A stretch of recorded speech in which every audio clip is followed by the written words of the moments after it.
voudrais aborder aujourd'hui, en ce dimanche 9 mai, la question de la complexification de l'astrologie, dans laquelle un certain nombre de personnes se complaisent. Ils s'en complaisent au niveau pratique, ils s'en complaisent aussi au niveau théorique. Par exemple, je prends le cas de Jean-Pierre Nicolas. Jean-Pierre Nicolas vient de relire des textes sur le blog de Richard Pellard, Astro Ariana, et il nous présente par exemple les 12 signes zodiaques, avec chaque fois une équation différente pour chaque signe zodiaque. Alors ils ont leur secret à eux de fabrication, RET, etc. Mais ce qui est intéressant, c'est qu'ils sont arrivés à créer un système qui justifie, qui codifie les 12 signes zodiaques. Il faut le faire. C'est-à-dire que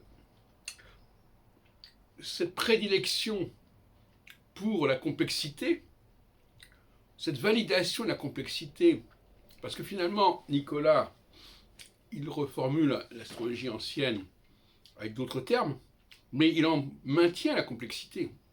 Il maintient la complexité des aspects, des signes, des planètes, des maisons, etc. Et en réalité, le véritable enjeu, c'est la complexité.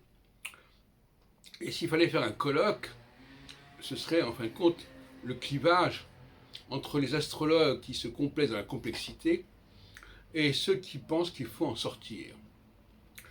À ce propos, je dirais la chose suivante.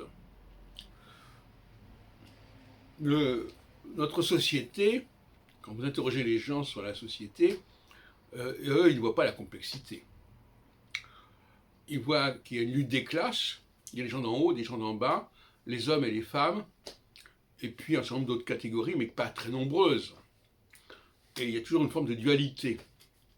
Et il semblerait que l'astrologie ait évolué vers une sorte de déni de la complexité, de la simplicité. C'est-à-dire qu'il y a des gens qui sont ravis d'être dans la complexité, parce que justement, ça leur permet d'éviter d'être dans la dualité et dans la tension entre deux niveaux. Au lieu d'être un homme et une femme, d'être d'en haut et d'en bas, on est un mélange. Non seulement on est des 12 signes, mais en plus on est un mélange dans le thème astral de toutes sortes de facteurs. Et ça, c'est du brouillage, c'est de l'enfumage. Et un certain nombre de personnes, d'ailleurs, en fin de compte, attendent de l'astrologie cet enfumage. En fin de compte, ils veulent sortir de la dualité.